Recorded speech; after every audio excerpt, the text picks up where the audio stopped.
Olá, meus amigos, sejam bem-vindos a mais um estudo do livro O Consolador.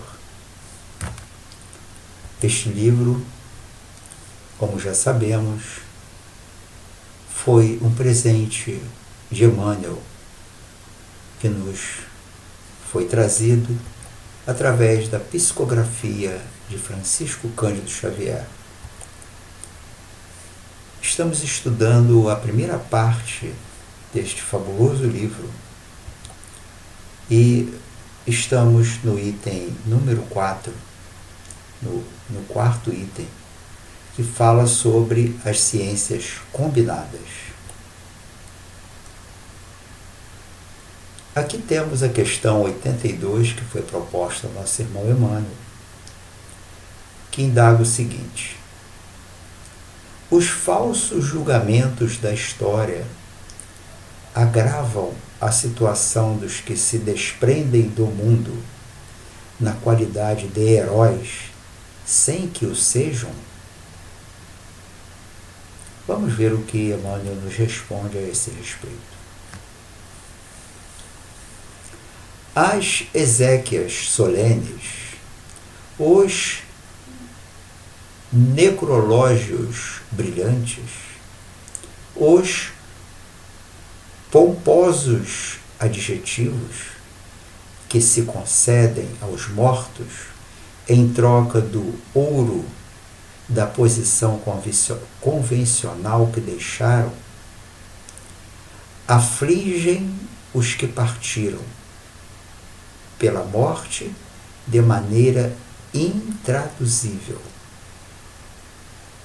Então, aqui Emmanuel fala da profunda dor, da profunda aflição que esses irmãos que foram exaltados e colocados numa posição perante a sociedade, uma posição irreal, que não condiz com os adjetivos, com os elogios que eles recebem e receberam durante toda a sua existência, quando no momento da sua morte, onde recebem lá os elogios, os adjetivos bondosos, elevados, dos quais eles não fazem jus, essas palavras, esses sentimentos chegam até ele, aquele que está ali, já fora do corpo físico, chegam até ele como agulhadas, como pancadas que lhe trazem muita dor no íntimo da sua alma. Mas por que isso ocorre? Por um simples motivo. Eles já não possuem a almofada de carne que, de alguma forma, diminui a intensidade e inibe que o espírito tenha uma visão mais acertada sobre si mesmo. As convenções do mundo, convenções essas que, na sua grande maioria, estão em desacordo com as orientações divinas, essas convenções, essa proteção dessa almofada que é o corpo físico, não existindo mais esses fatores, o espírito recebe com muita intensidade, não só as palavras, mas ele recebe os sentimentos, ele recebe tudo aquilo que é pensado, que é dito muitas vezes às escondidas, acerca dele mesmo. E os elogios que ele recebe, que ele reconhece no fundo do seu íntimo, que são elogios indevidos, esses então, fazem a ele um tremendo mal. O mal-estar pelo qual passa um espírito nessas condições é algo muito terrível. Aqui, Emmanuel, ele continua aqui, nos dizendo o seguinte, penosa situação de angústia se estabelece para esses espíritos sofredores e perturbados. Penosa situação de angústia, que se envergonham de si mesmos, experimentando a mais funda repugnância pelas homenagens recebidas. Homenagens essas que eram recebidas de forma muito grata quando eles ainda utilizavam o corpo físico, ou seja, a almofada que nos esconde, que de certa forma nos coloca a salvo da visão real sobre nós mesmos. E aí então cai o véu, cai a verdade no coração deles de uma forma muito intensa. E isso dói muito, porque lá no fundo eles reconhecem que não são detentores, que não são justas essas homenagens que eles estão recebendo. E continuando aqui a sua resposta. Cessada essa fase do julgamento insincero do mundo, frequentemente se poderá observar a incoerência dos homens. Olha o que Emmanuel aqui na continuidade nos diz. Cessada essa fase do julgamento insincero do mundo, frequentemente se poderá observar a incoerência dos homens. Muitos dos que, durante as cerimônias de sepultamento, estiveram ali relatando altos elogios para este companheiro no seu retorno à pátria verdadeira, à pátria espiritual. Muitos deles, após esse período, na sua intimidade, eles trocarão informações mais justas a respeito da condição moral e intelectual até deste irmão que se foi. Então, veremos então aí a nossa incoerência, a nossa capacidade de dizer coisas que não sentimos, que sabemos que não são verdadeiras e reais. E continua então Emmanuel nos respondendo. O antigo herói volta ao orbe com as vestes do mendigo ou do proletário rude, aprendendo nas lágrimas silenciosas a compor os cânticos do dever e do trabalho santificantes. Olha, esse companheiro, ele se vê numa situação tão dolorosa, tão difícil, tão ruim, que ele roga a Deus a oportunidade de renascer. E renascer e ter uma vida anônima, uma vida longe dos holofotes e das luzes da ribalta. Então diz aqui, o antigo orbe volta ao orbe com as vestes do mendigo. Escolha do espírito que tomou consciência após a morte, infelizmente, dos seus erros. Então ele pede uma reencarnação anônima e muitas vezes uma reencarnação de muita luta, muito sacrifício e até de muitas dores, a fim de se regenerar, a fim de consertar aquela visão distorcida que tinha na anterior encarnação. E continua aqui Emmanuel nos dizendo mais.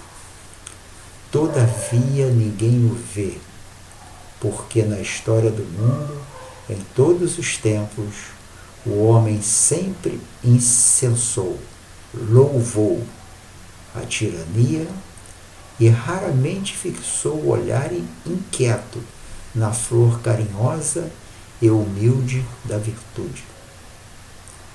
Emmanuel aqui nos lembra algo que é patente aos nossos olhos. Nós valorizamos, nós elogiamos, lançamos louvores àqueles que ocupam a posição no mundo, na política, nas instituições governamentais, na situação financeira abastada. Esses são aqueles que são endeusados, bem tratados e muitas vezes colocados em pedestais que, na verdade, não deveriam estar. E nos esquecemos de ver aqueles irmãos que passam pela nossa existência, que demonstram humildade, demonstram virtudes maravilhosas, mas que não chamam a atenção dos órgãos divulgadores, porque o nosso olhar ainda, quando aqui estamos no plano material, e muitas vezes até continuamos com esse mesmo olhar no plano espiritual, que é o olhar equivocado, colocando como um valor importante aquilo que é passageiro, aquilo que é efêmero, que são os bens materiais. E aqui temos uma outra questão que foi proposta a Emmanuel, questão de número 83. É o historiador responsável pelos juízos falsos da história? Aquele que escreve a história, que é historiador, ele é o responsável por essas situações de exaltação de pessoas que não merecem? Vamos ver aqui o que nos diz Emmanuel. Considerando-se que cada espírito encarnado tem sua tarefa especial nesse ou naquele setor evolutivo, os historiadores que se deixam mergulhar no interesse econômico das sinécuras políticas, embriagados pelo vinho da mediocridade. Olha só, hein? Aqui Emmanuel fala que o historiador recebeu essa tarefa, que é de relatar, de detalhar e de registrar a história, a fim é de que a posteridade possa compreender os encaminhamentos, os fatos que ocorrem em cada sociedade humana. Então, isto é uma tarefa que o espírito recebe no seu retorno à vida material. Então, muitos se deixam elevar pelo interesse econômico, das sinécoras políticas e se embriagam no vinho da mediocridade. Aqui, esta palavra sinécoras significa emprego ou cargo rendoso que exige pouco trabalho. Olha, é muito triste quando nós funcionamos, quando nós agimos, quando nossas ações estão eivadas do interesse próprio. O interesse único e exclusivo de nós mesmos. Isto é um egoísmo que se apresenta num grau extremamente elevado. Então, esses que escrevem a história na tentativa de ficarem numa posição mais próxima àqueles que detêm o poder humano, esses estão falhando e vão deixar para a posteridade mentiras, inverdades que irão distorcer os fatos ocorridos. E aqui continua Emmanuel.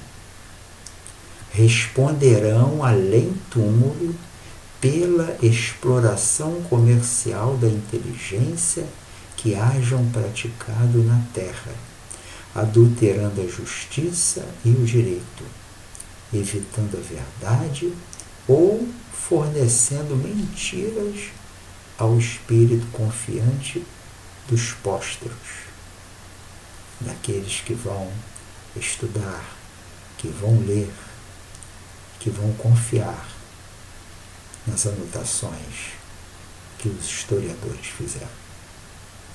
Então, responderão além túmulo,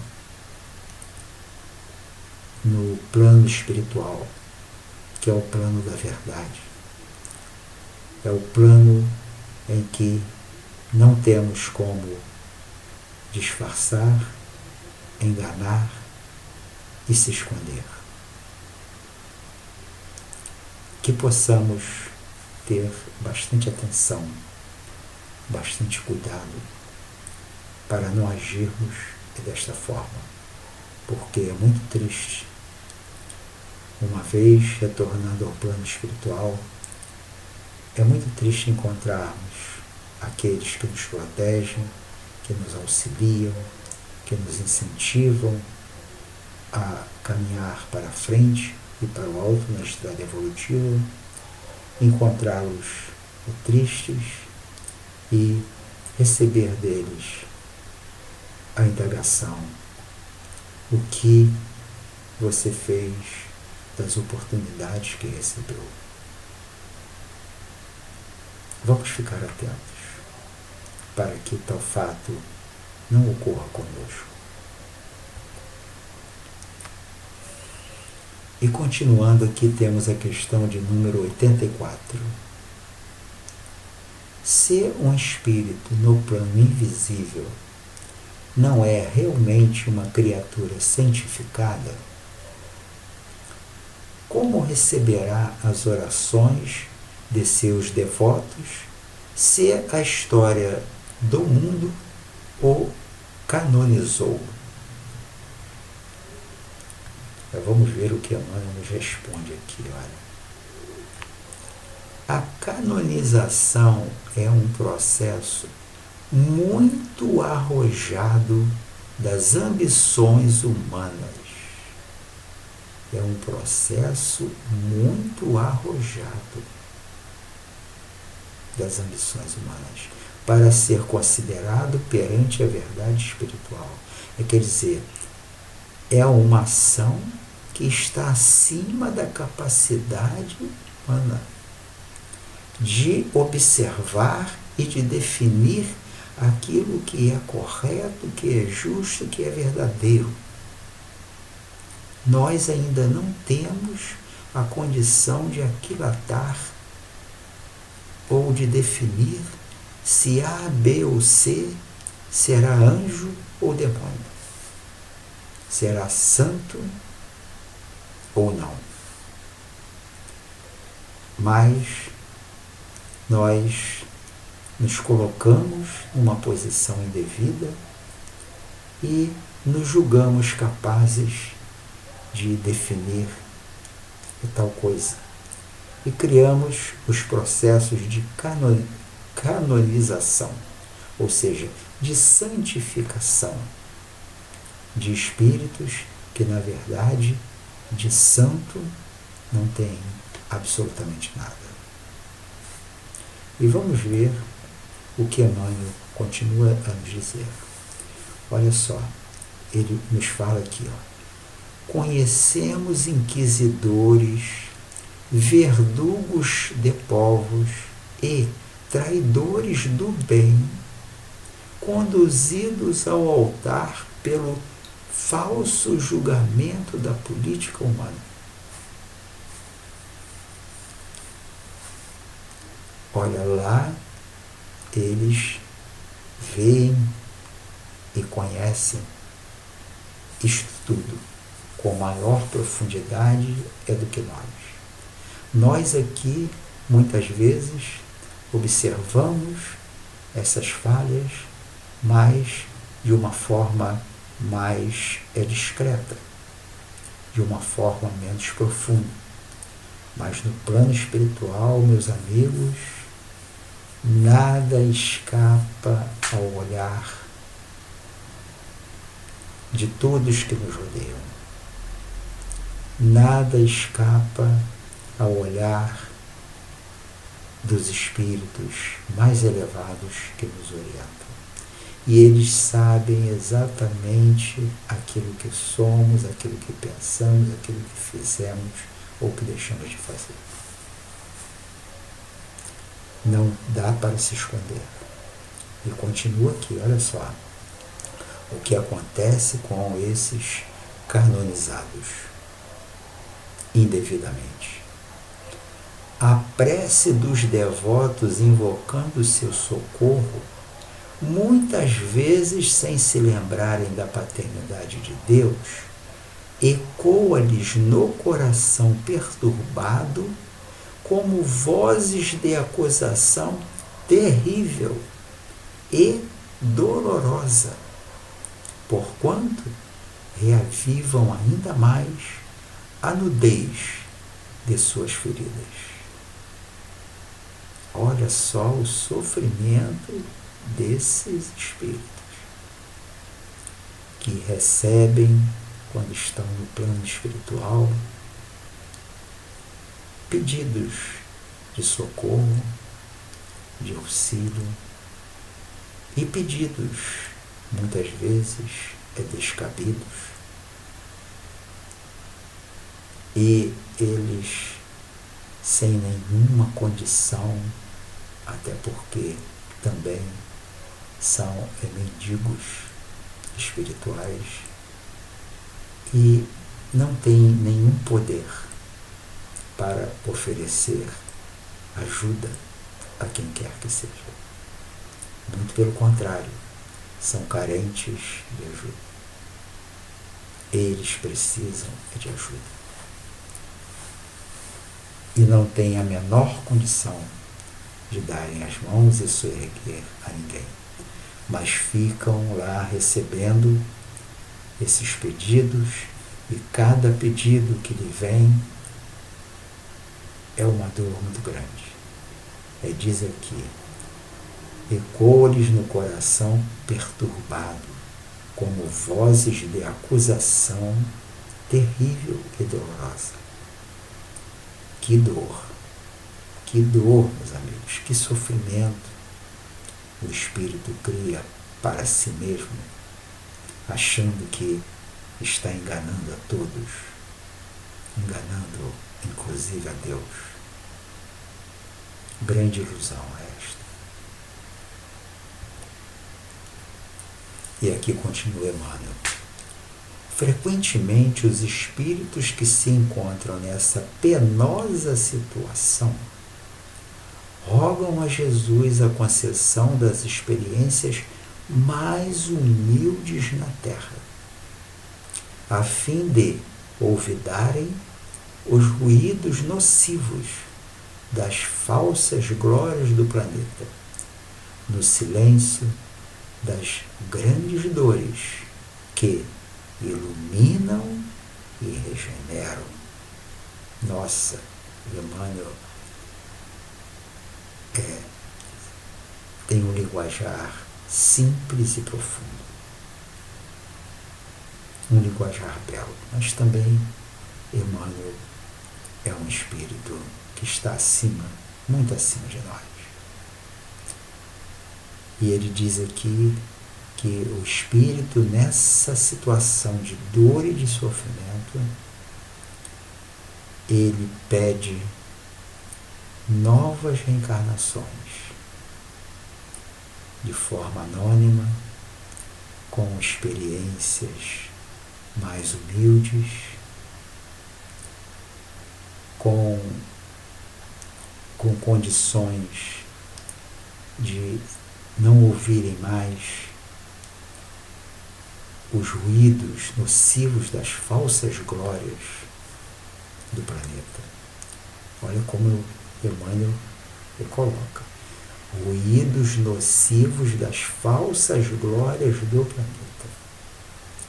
Muitas vezes aquele que aqui é glorificado, lá na vida real, que é a vida de espírito que nós somos, ele será humilhado. E é humilhado. Se a sua glória